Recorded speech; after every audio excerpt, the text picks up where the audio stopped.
Welcome to my new series, Poor Decisions Kept Him Out the Game. In this series, we're going to discuss common mistakes that artists and producers make that lead them to the road of ruin. My objective is to bring you to the road to success and living the Only Bangers lifestyle, where you're living absolute victory in every moment, and every decision you make leads you on the stairs to success.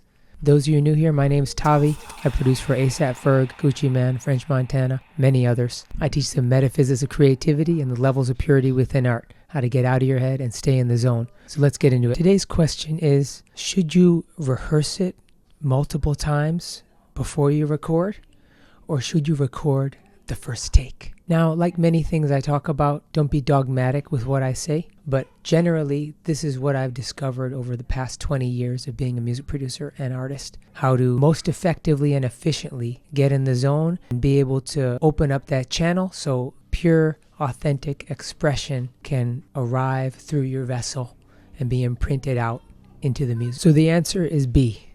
You gotta trust your first take. You have to make that a habit. The reason why is you never have a second chance to make a first impression. You've got to get in the habit of recording the first take of everything that you do. Number one, that's going to cut down your recording time by even less than half. And that's going to build your confidence, number two, and that's going to build the amount of songs that you make. If you spend all day just working on one song, perfecting it, by the time you're done listening to it for hours and hours, you're going to hate it. And you're gonna be in such negative delusion that you may even delete the track. So the benefit to trusting your first take is you get that pure, authentic expression. You never get the second chance to make the first impression. If you're a channel, and you're channeling music, you're receiving the information, and you're imprinting it out. So that goes to say that the first impression, the first thought, is the best thought. That's the most potent. And what are the bangers? What are the biggest bangers of history? What are the tracks and pieces of art that last the longest?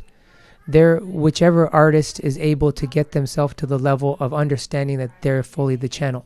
And they need to just take this and put it out to the world. It's your responsibility to put it out to the world. Now, I know people will say, oh man, but you got to get good.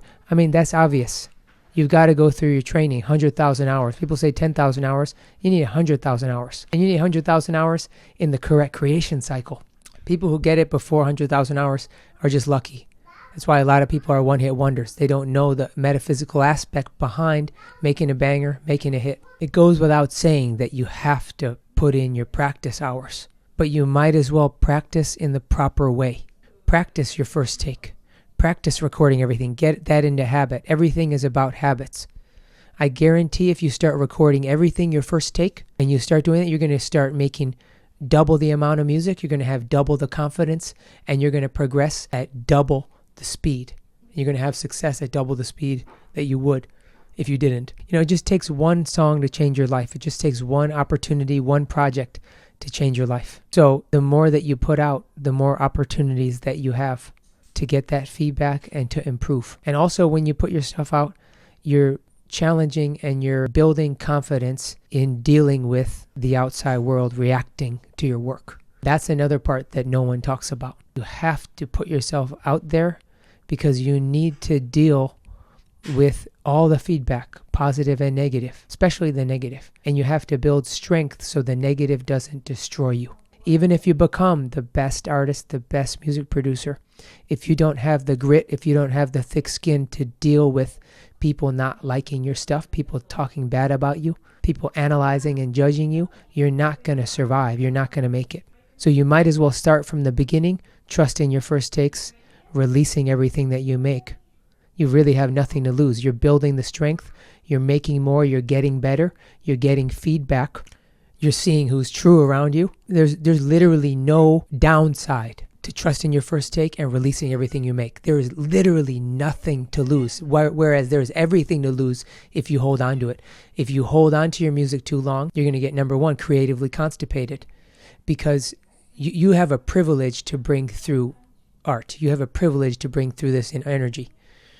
Like, you're bringing it through. You need to be aware you're bringing this through because other people need it. It's not about you, first of all. And number two, if you receive this information and you don't put it out, Spirit's going to be like, oh, I gave it to him last time. He didn't put it out. So you know what? I'm not going to give it to him anymore.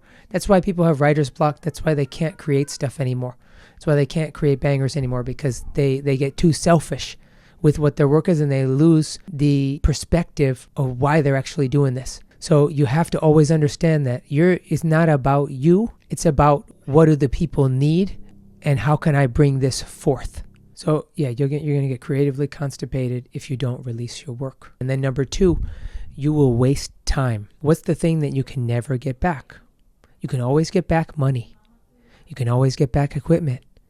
You can always get back beats. You can always get back songs.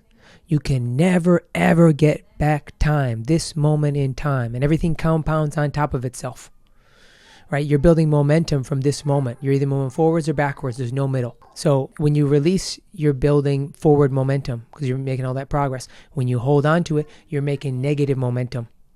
So you're just creating the cause for yourself to be more stuck in the future. There's literally no benefit. You can't come back to this moment in time. At least if you put your all and you made something and you created something, you have a timestamp from this moment in time in your life that you can go back to.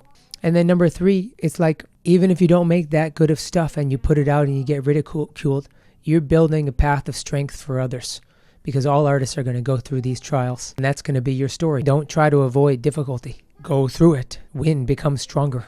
The answer is inextricably trusting your first take.